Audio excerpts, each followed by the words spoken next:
Yon sponsor qui gen un kay sous non. On a gon kay sous non, la paye kay la sous non, l'on pat la kay li te kon paye. Et puis kounya la, wal travail un petit côté ou kou fait comme wal prend indépendance. M'pa encourager yon moun qui pour stabiliser ou pour al prendre indépendance. Pour qu'il soit pas ka moun non ba moun non 500-600 $ viva moun nan.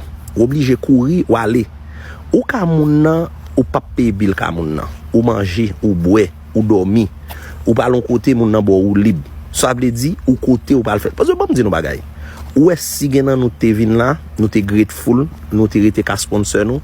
Le nous fait 6-7 mois, yo pas de jambe quitter n'a travail, kou n'a travail nan ni calé, nou get louer ka nou pour indépendance nous. Le nous commence font ti cob, nous pas jambe penser à moun ça pour nous dire OK bon moun ça m'te la kali, bon me $500, bon bay petit li $100. So nous prend tout cob nous gaspiller, nous prend tout cob nous gaspiller, nous prend tout cob nous et